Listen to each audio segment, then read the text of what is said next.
Welcome into Inside the Arc. Maybe I should call this Inside the Arc After Dark because we're recording this after the Rams just beat the San Francisco 49ers in the NFC Championship. We've got our Super Bowl set between the Los Angeles Rams and the Cincinnati Bengals and Joe Burrow. I hope America is rooting for Joe Burrow because I sure as hell am after what the Rams did to what I consider my home city. But we're not here to talk about the NFL sim. We're here to talk about college basketball and more specifically the Illinois Fighting Illini. But before we get into that, how was your weekend, man? It was good. We had the Illinois game. We had a loaded slate of college basketball yesterday. Like, I didn't leave my couch, I think. I watched one game. Actually, I watched two games. I watched the last 8 minutes of the Civil War. Actually, I don't think that's what they call it anymore. Oregon State, Oregon, which was not much of a game. We can throw that in the Pac-12 update. But yes. Yeah, I mean, I had a great weekend. I watched college basketball for 8 hours yesterday. I didn't leave the couch. Obviously, had Illinois on at 3:30. Watched football today. So I had a good weekend, and I'm excited to be back talking Illinois. We haven't done a podcast in a little bit. So, I'm excited. A lot has happened in the past few weeks, and a lot is coming up. So this seems like a good time to talk about Illinois.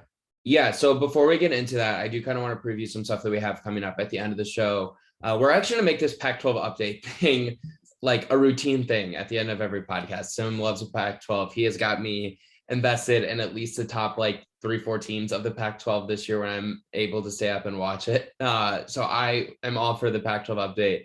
But we're also going to do what we're going to call buzzer beaters at the end of the show, where Sam and I are each going to give some sort of national college basketball take, whether that's about the NCAA tournament, a game that happened, where we think a team ranks or should be ranked, whatever it may be. We're going to throw that in at the end of the show. And I think I've got one that is going to get Sim on the edge of his seat potentially. So yeah, I've been making him wait for it all day. Yeah, you text me saying we should do this segment. I have a take that's going to upset you.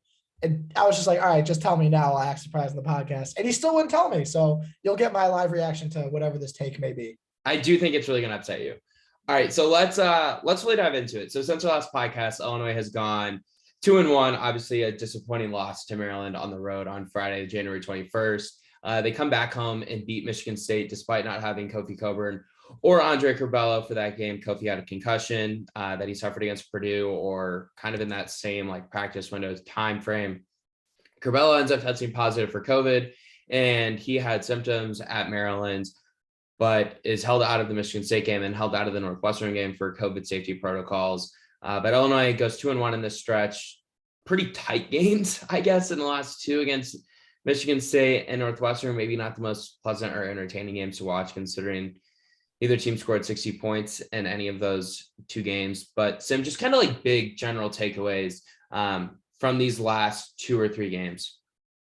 Yeah, I guess that it was a weird stretch without Kofi for a part of it, and then without Curbelo, and the Maryland the Maryland loss and Michigan State win were almost inverse of each other. You went to Maryland thinking you were going to win even without Kofi. Maryland had been struggling, and you lost, so everyone's freaking out. And then going to the Michigan State game, I don't think most people picked them to win, although they were favored. Although I'm not sure if that factored in Kofi or not because he wasn't announced out till game time. But then to beat Michigan State, who was hot, was in first place in the Big Ten at the time. It showed the toughness of this team. And so I guess after these 3 games, I'm encouraged with their ability to win close games is how I'll phrase it. You look at some of their losses this year. Purdue was down to the stretch. Arizona was down to the stretch.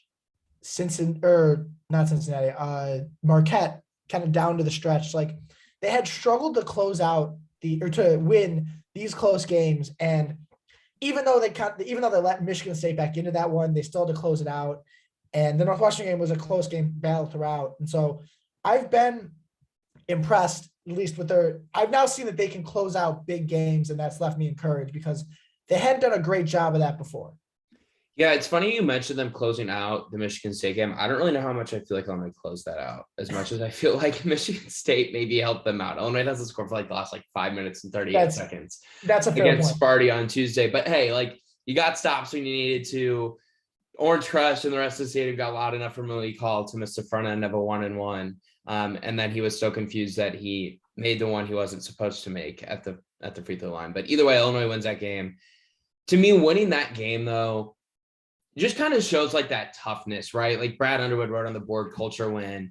I'm going to be writing about that in the next day or two, because I think that's kind of what these last two games were all about, was just like culture and the toughness. And I know this is like a John Gross thing, but like the toughness and togetherness of the program and the team, and to be able to go and win those two games despite not having your best players is something I think you can really hang your hat on. And I do think we're kind of getting up close to this time of the season where we're finally going to get to see Illinois at full strength, except for Austin Hutcherson, really for the first time. Now, I don't think Kofi's at 100% conditioning wise, and I know Andre Curbelo is nowhere near 100% conditioning wise. And if you can get Curbelo, do you think you're more aware of this stuff? Do you think it's possible to get Curbelo to 100% conditioning wise by the Big Ten tournament? That's about a month, and that's about 5 weeks. Yeah, I think from the COVID stuff, maybe. I mean, everyone reacts differently to COVID, but the head injury is still kind of lingering. Like, he's been cleared to play, but this isn't like, it's not over. You know what I mean? It's not a broken bone that is healed. So I don't know if we're going to see like consistent 25-minute games from him. I don't think we'll ever get there, but at least getting him for a couple stints is better than anything. And I do think we will return to that point probably this week. Yeah. So I guess the way I really meant that was like at the Purdue game, like we see him hunched over on the ground, like trying to just catch his breath. Brad saying afterwards that he didn't have his lungs, or I forget the exact wording he used essentially. But like, do you think we can get him past that and see the Andre Curbelo that's not wheezing for air and just like trying to breathe after a 5-6 minute stretch? Like, I think that is what they should be trying to get by the end of February. Is that a fair goal to have for him? I feel like that kind of is, assuming the head stuff is in check and you kind of have that controlled. I think that's maybe a fair goal to have. Yeah, I think so. I think the Purdue game was weird because it was his first game back. He was supposed to play 8 minutes. They needed him. So, like, you know what I mean? Like he was just kind of playing a ton at the end in a long stretch. Like, I think if they manage him in stints, he can get up to 20 minutes without being like super winded. Yeah, no, that's fair. Okay, but I think we're about to see, back to the main point. I think we're about to see Illinois at 100%.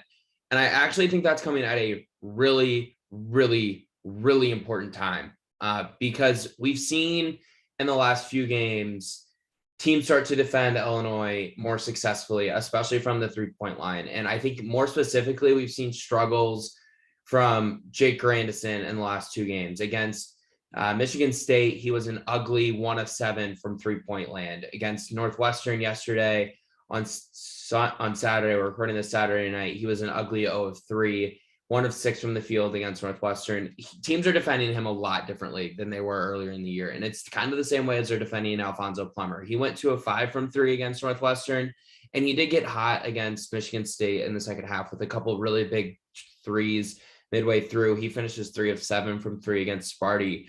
But teams are defending Illinois a lot differently. They're coming out outside of the perimeter, taking away those 3-point shots, and they're taking away, essentially they're just getting run off the line, right? Like, they're essentially saying, we'd rather give up 2 points to you inside the arc on a 15-foot jump shot, or 2 points to Kofi, or whoever the heck is playing center. And without Kofi, it became really easy to do that, right? Because you don't have to double team BBV or Omar Payne in the paint.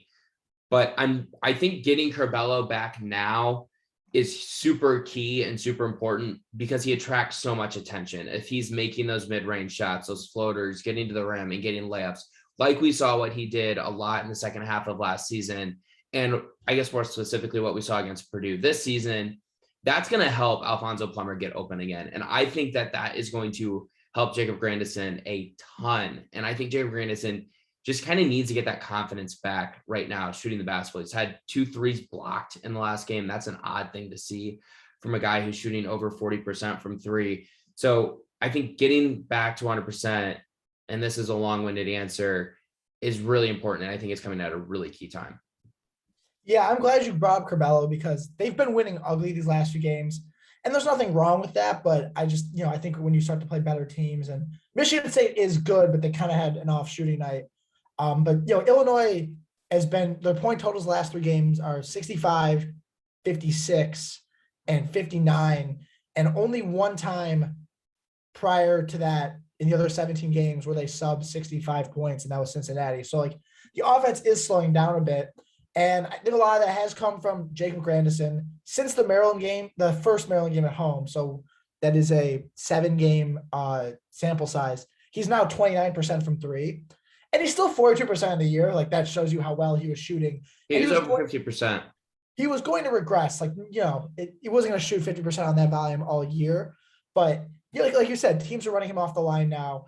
DeMonte Williams has been awesome on the court as a player. Like, I'm not trying to shade his value on the court because he's been awesome. But in 20 games this year, how many times do you think he scored in double digits? Zero. He's yet to score in double digits, and he's averaging he's averaging 2 points per game over the last 3. So, it's like with Trent, Plummer, and Kofi, like you think you have enough offense, and most of the times you do. But against Michigan State and Northwestern, you saw them kind of have off nights, and you'd like DeMonte Williams and Jacob Grandison to be those guys to give them that boost, and it hasn't really been there. And I do think Jake Grandison will start to shoot better. Like, I think some shots will just fall, but teams are running them off the line. Now against Northwestern, you did get a boost from Brandon Podziemski and RJ Melendez. They combined for 11 points. And it's important to mention you got a boost against Michigan State from your other freshman, Luke Goody. I think now let's take it to where we both want to go. Continue. Yeah. So at least that was encouraging, that other guys could step up when they needed to. Like all 3 freshmen kind of had their biggest moments of the season in the past 2 games. So that's it. While that is encouraging, ultimately in crunch time, I still want DeMonte and Grandison on the court. Like I still need those guys to step up. It's great the freshmen can give you a boost, but ultimately for Illinois to be where Illinois wants to be, they need Grandison and Williams to return to form offensively. No, I'm really happy you've mentioned that with the freshmen, and that's actually something that I wanted to get into as well. I thought RJ Melendez, I've thought this all season when he's gotten minutes that I think he's been really impressive offensively. Like I say this all the time about Luke when I write about Luke Goody. He just seems to have a really good feel of where he's supposed to be offensively and defensively. I don't think Luke Goody makes mistakes very often offensively or defensively. I just think his basketball IQ is really, really high. I think RJ's can improve on the defensive side, Sam, but I think on the offensive side, it's there. Like he's got a really good feel of things. He knows where to be. I think he oftentimes makes the right cut. He makes the right pass. He makes the right read. And I think we saw that a lot against Northwestern. He finished with, I think 6 points. He had a really nice pass to a backdoor baseline cut to Brandon Podziemski. That went for a layup. That was a huge bucket in the game at the time. I know RJ smoked a layup that eventually Omar cleaned up for 2 points. But before that, in the first half, he cleans up a Kofi miss with an offensive rebound and a layup. That was big. And then I think he had another bucket in there as well. So I just think RJ, it was the leak out dunk and transition was his other bucket. RJ just has a really good feel of things offensively. And I think if you can play him for, 5 minutes a night and get a bucket or two in those 5 minutes, that's going to be a pretty positive 5 minutes from RJ Melendez, as long as he's not burning you too much defensively. And I think defensively, he still needs to get stronger. He still needs to work on things. But if you have him out there with the right group, if you have him out there with, a Trent Frazier, DeMonte Williams, Kofi in the paint, and any combination of, probably you're looking at Jacob Grandison probably in that case at the 4 or Andre Curbelo in the backcourt as a third guard. I think you probably have enough offense to do that and enough defense there as well to play RJ. So I wouldn't be surprised to see RJ's minutes kind of get an uptick here. And I know that's something that Illinois fans have asked for a lot. I don't think it's going to be a ton, but I think it's going to be a little bit. It's tough because where do they come from? And Michigan State, Luke Goody was a key part of the game. So are you digging into Luke's minutes, which already are not that many because he gets D&B sometimes. Well, you want to know where I think they come from? I think they're going to come from Jacob Grandison if he continues to struggle shooting the basketball.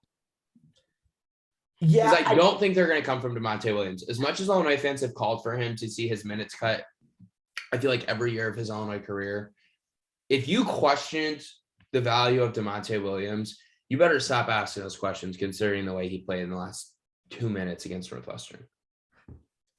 It's tough. I don't want to take Jake plays 26 minutes a game, and that's that's not like a ton. And out next to Plummer, he's the wing or like guy that isn't a guard that I trust the most to make an open three. Like even with his struggles, he's still over 42%. Over Trent?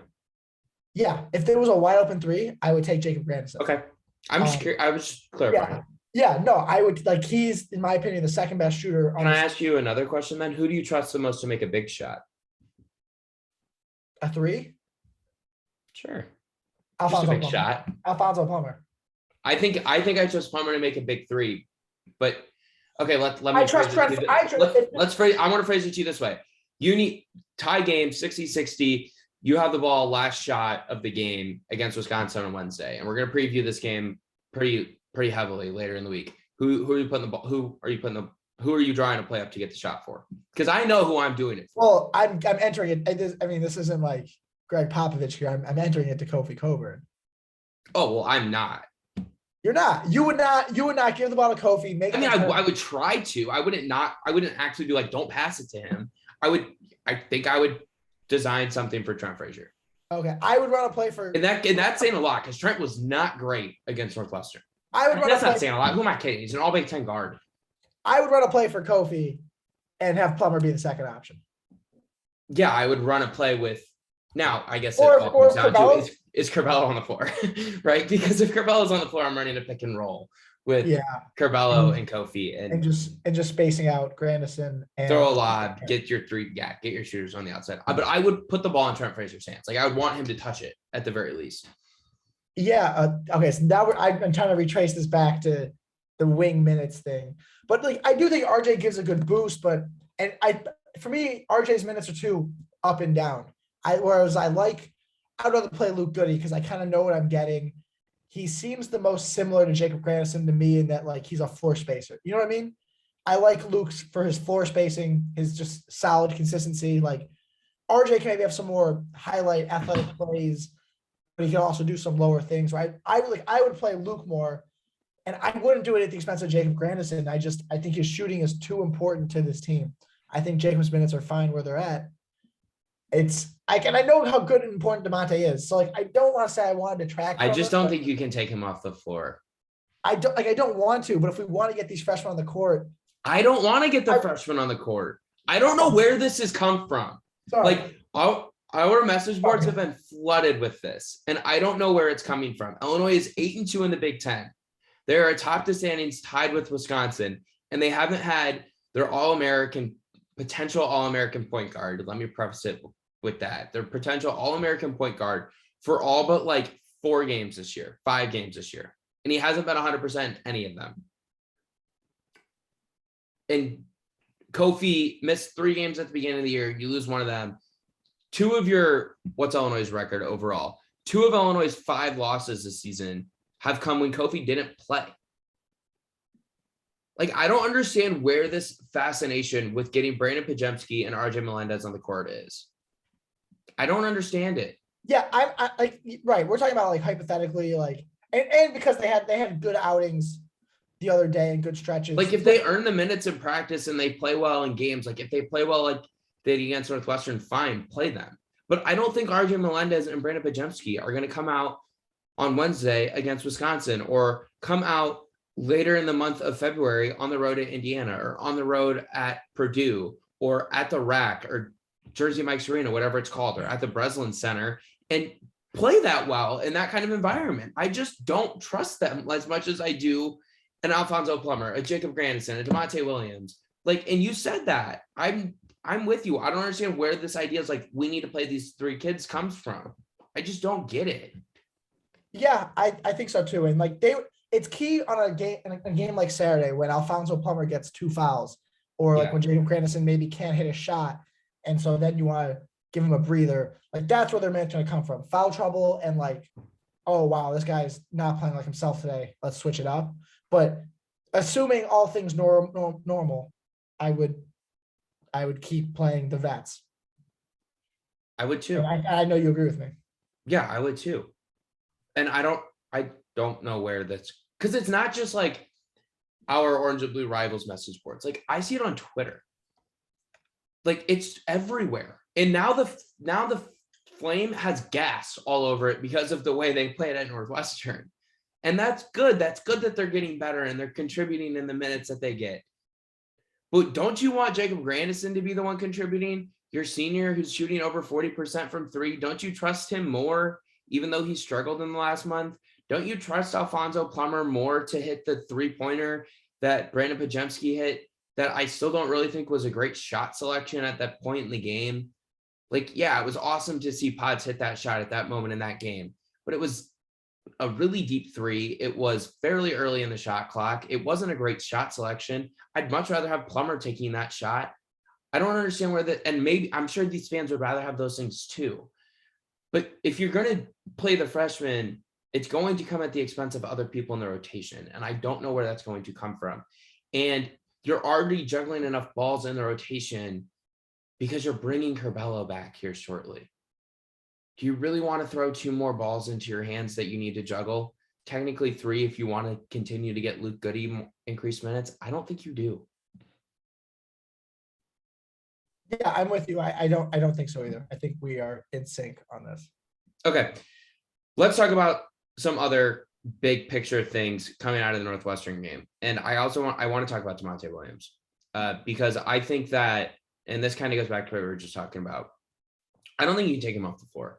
I really don't. Like, I would like to see him be more confident offensively shooting the basketball. I would like to see him do more on the perimeter shooting wise. I feel like he doesn't really have a lot of confidence from the 3-point line right now to shoot it, which is weird considering he shot it really well from 3 last season. And I feel like he's not getting run off the line very much this year. I mean, he's only shooting at 33%, which is obviously a lot better than what he was shooting his freshman, sophomore, and junior seasons at Illinois, wherein he shot it at the highest 31%. He did that as a sophomore, but he shot 54% from 3 last year, and it wasn't at a high volume. I want to see him get confident from behind the arc. Like, how does Illinois get him to be more confident? Because what he's trying to do offensively, most cases now, is dribble the ball into the paint, turnaround fade or floater, and they're just not going in. Like, his 2-point field goal percentage this season is 28.7%, and that's atrocious. Jeez. That's bad. Actually, I lied. It's 24%. That's even worse. I think that's what it is. I don't know. Sportsreference.com has different percentages. His 2-point percentage with like all his I other see 24 years. on Sports Reference. Yeah, but at the top, his field goal percentage is 28. Yeah, his 2-point field goal percentage is 24%. That needs to be a lot better, needless to say. Yeah, I mean, you did see the value of DeMonte down the stretch. You know, he's guarding Pete Nance, and Pete Nance had a good game, but like, he's the guy Illinois trusts to guard. He's the guy Illinois trusts to guard someone like that. He's gonna be the guy that guards Johnny Davis on Wednesday. He is. I believe that he'll be the guy to guard Johnny Davis, just given Davis's. I think Trent will take turns on him, but like, Davis is really physical. I don't love that matchup for Trent.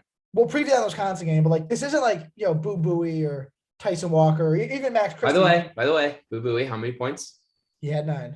Yeah, who said he would be under 10? You. Yeah, that would just. I thought you'd have an inefficient 10, which he almost did, but yeah, I didn't think he'd be efficient. I was right. Even a guy like Max Christie, who like is 6'6", he's not physical. You know, he's not posting you up, so Trent can run him off the line. Davis is like 6'5" and built like a house, and he's gonna post you up and be physical. He's not even like Jaden Ivey. Jaden Ivey's a freak athlete. Like, I think Jaden Ivey's a better matchup for Trent, and Trent slid over him a lot. Davis is almost like a 6'5", like he plays in the post a lot. And I'm not saying Trent couldn't guard in the post, but you got to expend a lot of energy to guard him. You're better with this stuff. Can I compare him to like how heavy is Johnny Davis? He's strong. He's well built. Like, is he what, like 215, 220? I can pull it up right now once Sports Reference stops. I feel okay. So I was going to compare him like they list him at 200. They list him at 200, but honestly, I feel like that's not updated. Like, to me, he's really strong. I was going to say he would be like in terms of physical build and like skill set. I feel like he would play a lot like a really good DeMonte Williams would offensively. Like, if DeMonte Williams was really good offensively, I think he'd play a lot like Johnny Davis. I don't know how to answer. Yeah, I don't know where I came up with There are that. 2 different stratospheres of offensive players, so I don't really know how to answer that. One of them is a top 5 pick, and one of them is not. Yeah, they're 2 different stratospheres. Okay, back to the point though, is that DeMonte needs to get confident offensively at this point in the season. Like, that's really important as we hit a big stretch for Illinois in February.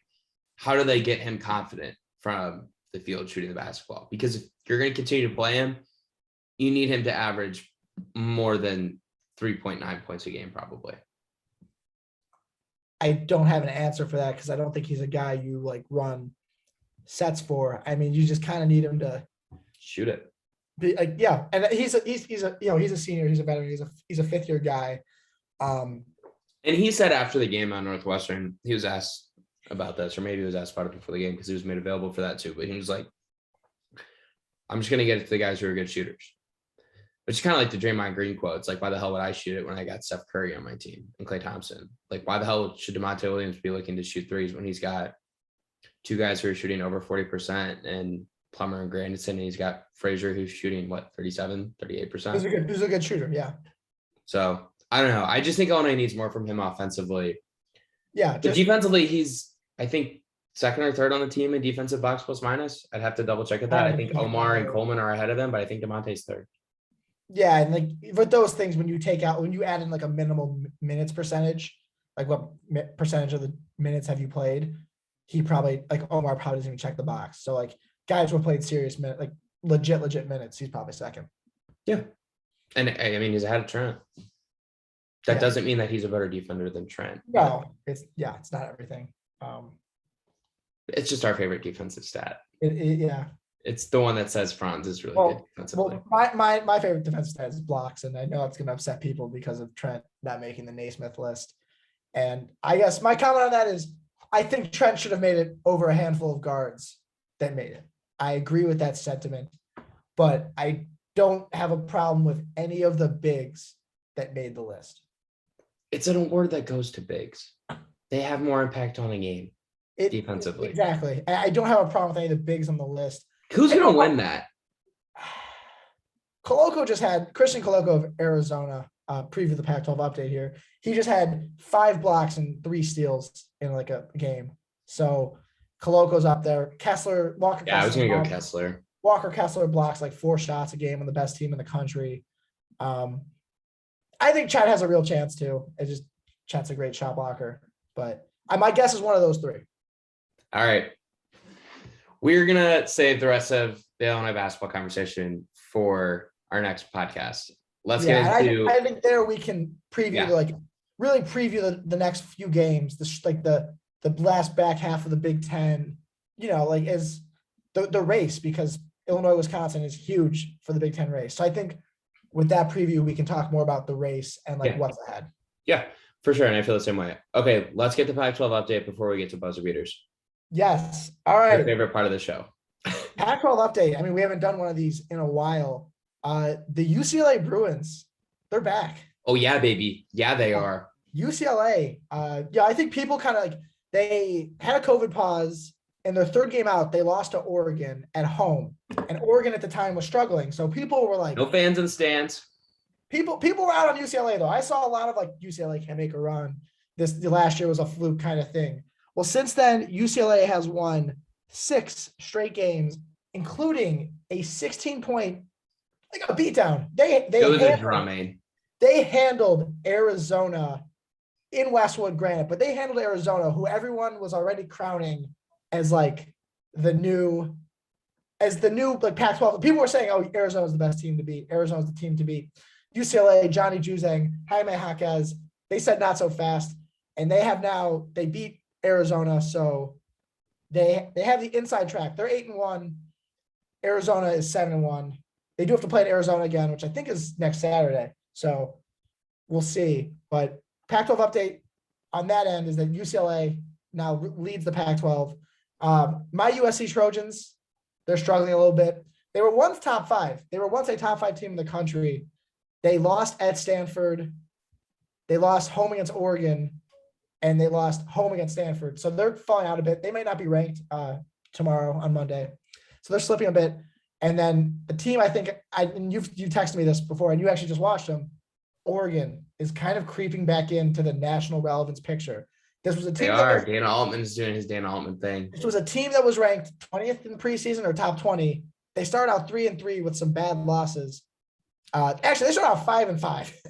This team was 5-5, 6-6 even. They were 6-6. Uh-huh. Since then, they are 7-1 with wins over USC and UCLA. And I think this is going to be another year where Oregon's like a 7 seed you don't want to see. I think when we get to the national picture, Oregon has talent. They have guys. They've done this before, like as in like literally last year, they were a 7 seed because they struggled early. Oregon is creeping up as the team that people aren't going to want to see in the tournament. So that's a Pac-12 update. Any Oregon thoughts? Any random Pac-12 thoughts? Yeah, I think Arizona is going to beat UCLA this week. I think they're going to beat. I think that they're going to split that. I think they'll play a third time in the Pac-12 championship game, and I think the winner of that will likely get a 1 seed. Is that fair to say? I think. Well, so when you think about it geographically, like Gonzaga is going to get a part of the Pac-12 update. Gonzaga's been steamrolling. So Gonzaga. Shut up.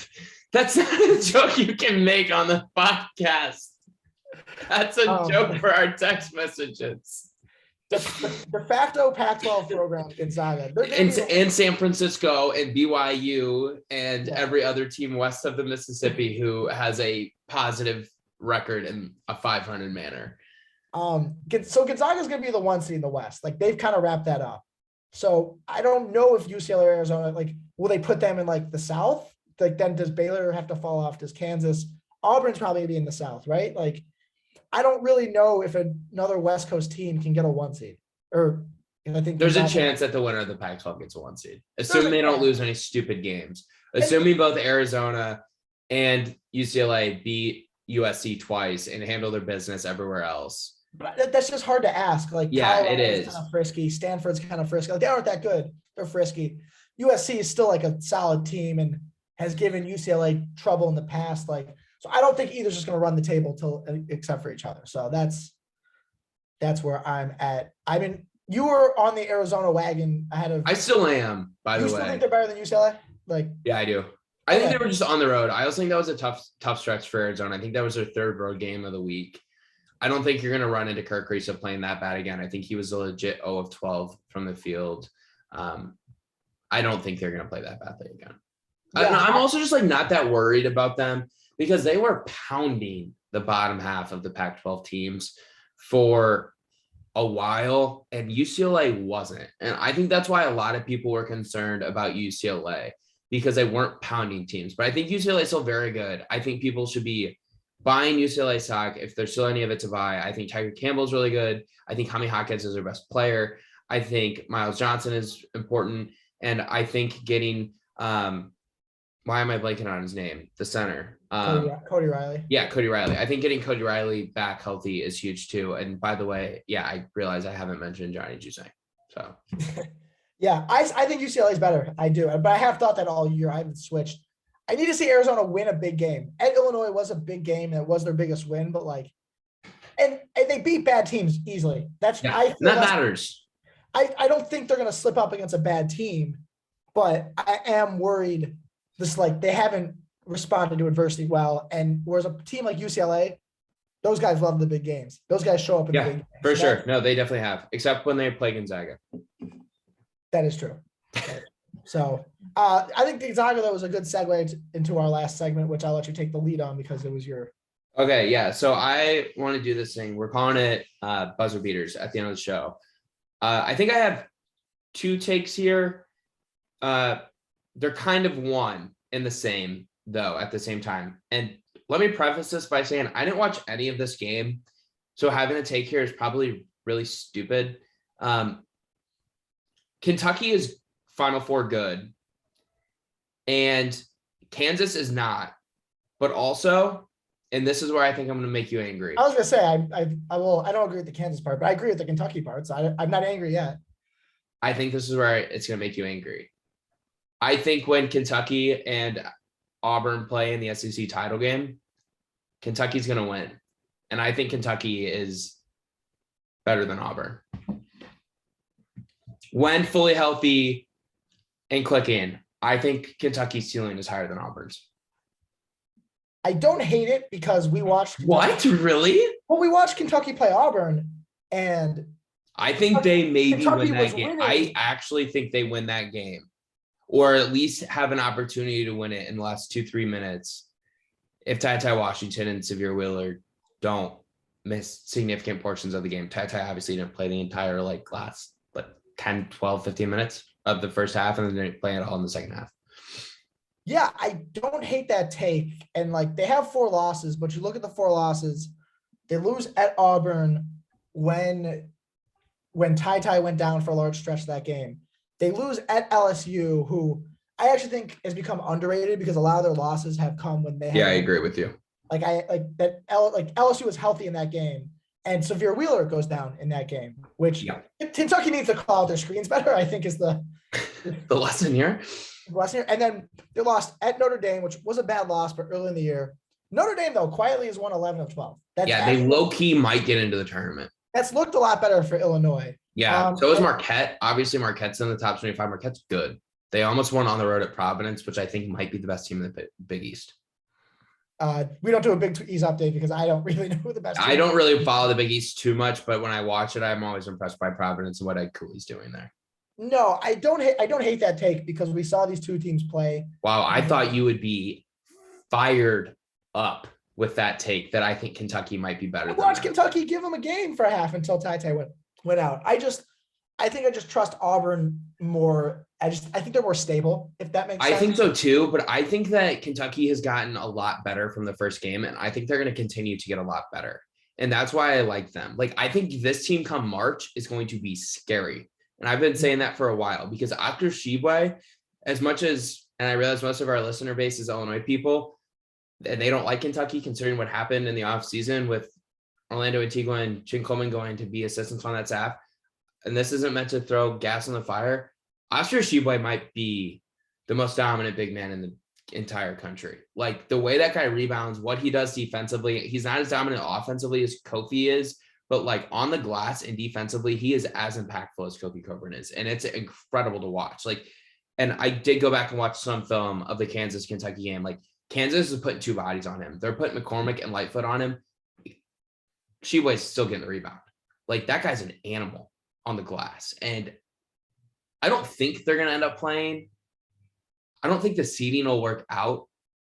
But Illinois, Kentucky would be an awesome game to watch. You're looking at 2 teams with not big guards, smaller, quicker guards. Looking at 2 teams with a pretty dominant big. They've got older veterans Kellen Grady's their version of Grandison. Would be a really Brooks is kind of their DeMonte. It would be a really, really fun basketball game to watch, I think. And I think that Kentucky's Final Four good. I really do. I love this team. I do too. And I trust Coach Cal. I do. I think they're really damn good. I think they're national title good. And I think Ty's a stud. And I think Xavier Wheeler getting hurt in the big picture was good for Kentucky because it made him realize, wait a second, we can put Ty on the ball. And Ty is really good when he has the ball and he has the ability to create and hunt shots. I think that was a blessing in disguise. And oh, by the way, they have Shannon Sharp on the bench. Who is a huge wild card. But if it works and that card is wild, tell me who wants to play Kentucky in March, Sim. Well, so I trust Auburn more. I think their front court's maybe the best in the country. They have 1 loss in double overtime game. I just trust them more. I trust them more too. And I think they're as talented even. I will go as far as say that. I think just when you combine Kessler and Smith, and I think Wendell Green is talented. Alan Flanagan talented. Katie Johnson is a maniac. Yeah, I don't hate that take though.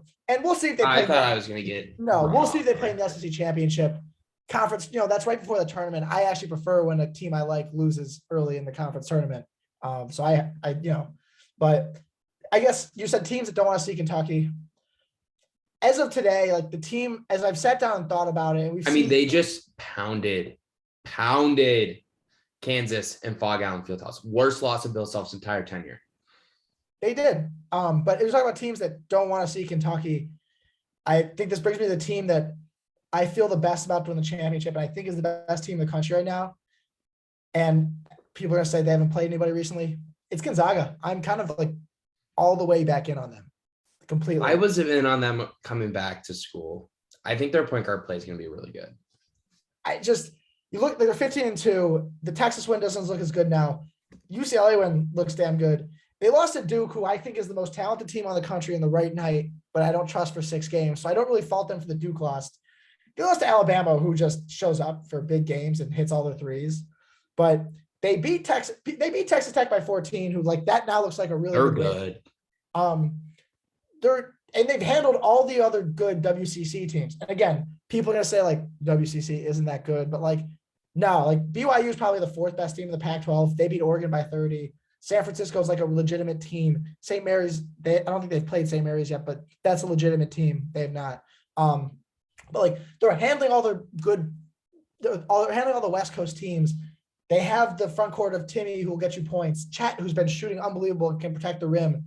Nembhard. This is the best thing for Chet, playing in the West Coast Conference, right? Like he's going to dominate this thing and get super confident offensively. Good luck. Good luck defending Chet Holmgren and Drew Timme. As of today, like I know Auburn is like a team I like love to watch and they're fun. And I think Duke's the most talented team. And like I like Kentucky, I like Kansas, I like Purdue. Gonzaga would be my pick to win the national title. And I don't know what it's going to take for me to back off or not pick them in March unless I see a matchup I don't like.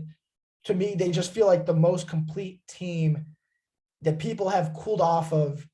And I don't really know why. I think I know why. And I think it's because they're not undefeated. Like for a while there, right? Like last year, I think is a really good example of this. You didn't cool on them because they were undefeated. And it's hard to cool on a team that's undefeated, even if they play in the West Coast Conference. So I think that has a lot to do with it. I also think people had questions about their point guard play with Nembhard and Salas. And I think both of those players are going to get a lot better. I think that Salas is going to be really important for them coming down the stretch in March. I think he's going to be a really good piece to play off of / with Nembhard. I think, like I said, Chet's going to be really confident. And is there a player in the National Player of the Year conversation who's talked about any less than Drew Timme? No, he's another guy like his numbers aren't there compared to some of the other people, but they're going to go up playing in the West Coast Conference. He's averaging like 18 on plus 60% shooting. Doesn't really rebound, but like 2.5 assists. Like he's just kind of an offensive weapon. I think Hickman's going to get better in that backcourt too. Yeah, and it's just, like I think the thing with Gonzaga is they lead the country in scoring. So the knock on them is like always, can they defend? But they've never had a Chet who just eliminates things at the rim. Like he can make up for so much on defense that even last year's team did not have. Last year's team was better, but Suggs was not protecting the rim the way Chet can. So I just think when you look at the offense, it's the best in the country. Defensively, Chet can make up enough, and I trust them the most right now. Like they're my pick to win the title, and I don't really know when I'm going to back off that. I picked them before the year. I think eventually they're going to break through. And I think this is the type of year where they could break through too, right? When there are a lot of great teams in college basketball. I don't know if there's an elite team in college basketball or a dominant team in college basketball. And I think that's really good for the sport. I think it's really fun and really cool, like it was last season, to have Baylor and Gonzaga be undefeated for a really long stretch and then be really dominant come March. But I think that's bad for the season as a whole, right? Like I think it's a lot more fun at the top this year when you go through the top 10, right? And you've got Duke, you've got Auburn, you've got Kentucky, you've got, reading it now, you've got Auburn, Gonzaga, Arizona, Baylor. Those are 4 teams who I feel like can win a national title. UCLA. I'm seeing 2 here. I'm seeing 3 here in the top 10 that can't win a national title, in my opinion.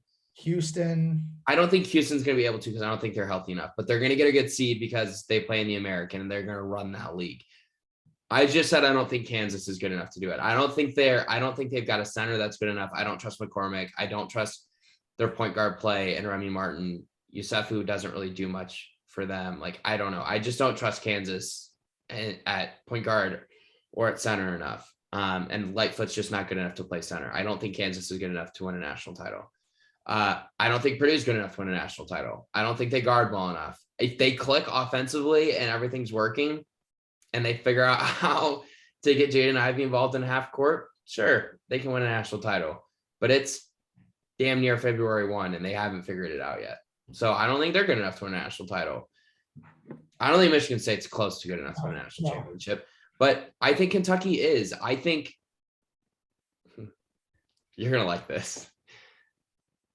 This will be my last buzzer beater take. And this will be a good point before we leave for the show on later this week. And I want your one big major dark horse as well. Final Four dark horse for me, Wisconsin. Oh, absolutely. You know I like Wisconsin. Their resume is unbelievable. Like the only reason is it fair to call them a dark horse though? Because they're going to be a 2 or 3 it is because nobody respects them. It is because nobody respects them. Like I feel like they're a bigger Final Four dark horse than like Illinois because of where they were. I actually think Illinois, like more people think they can make. I think more people think outside of our listening base. I think more people think Illinois can make the Final Four. Even though Wisconsin's resume, like they're 15-3, they have great wins.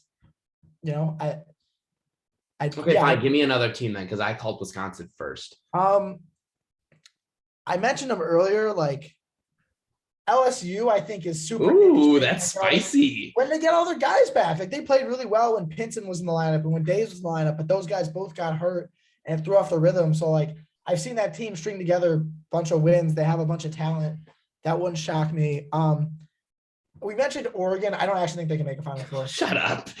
But and then I have to throw this team out there because I don't think this would surprise you either.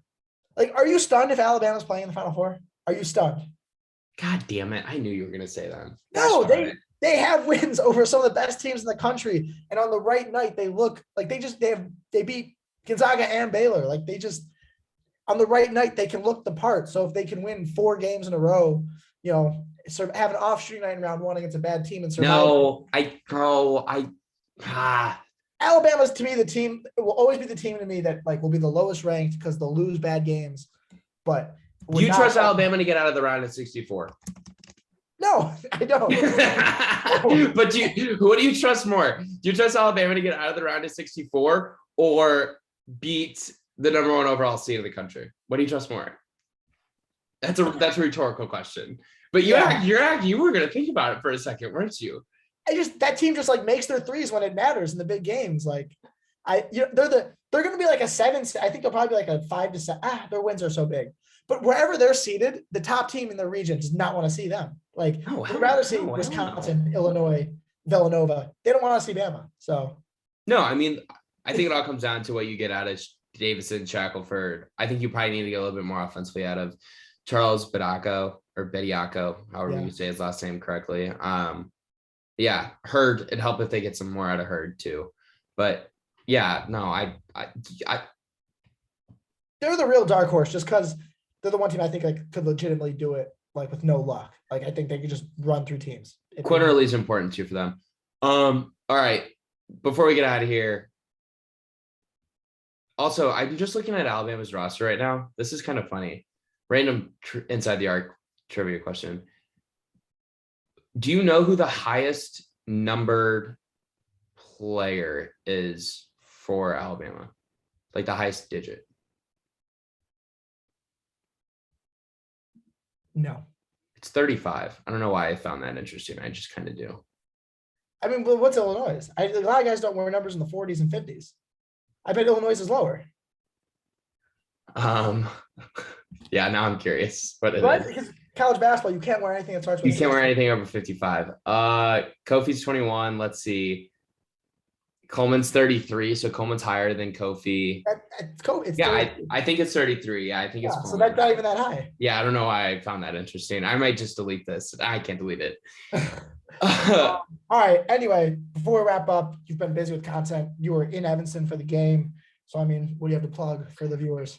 Yeah, I'm going to end up having a story or two out before the Wisconsin game about the way DeMonte Williams played and his impact from the Illini's win at Northwestern. And I'm also going to have something on the way the freshmen played as well, because I think that's important and what it could look like going forward. You got a lot of my thoughts about that on the podcast, but also I think it's important for you to hear what Brad Underwood said about it, what RJ Melendez said about it, concerning he's one of those players. So I'll have those two. Read the 5 film favorites article on the front page of Orange and Blue News right now. I did a really interesting breakdown of a play that Illinois runs a lot for one particular shooter that I think you'll find interesting and maybe something that you can keep an eye out on for the future. That's all I've got. Sim, you got anything cool coming up on draft analysis? Yeah, we talked about Notre Dame earlier. I'll be at their game on Monday against Duke. And so I'll just be at the game. I'm going to write specifically on that game because there's like 6-ish draftable guys actually playing at one time. So I'll write about that. Is that your heaven? Watching this Duke team play? Duke Auburn would be like my draft heaven. Like I would explode if like Duke and Auburn met somewhere I could like get to for the credential. That would be my peak. Okay. But I do love Notre Dame's Blake Wesley, so I'm excited for that. Yeah, he's a good player. And then I did not think he was going to turn into like a first round prospect when Notre Dame came here. No, I like am furious. I missed the Notre Dame Illinois game to do an assignment like that I easily could have not done. So I was like, Notre Dame doesn't really have anybody that catches my eye.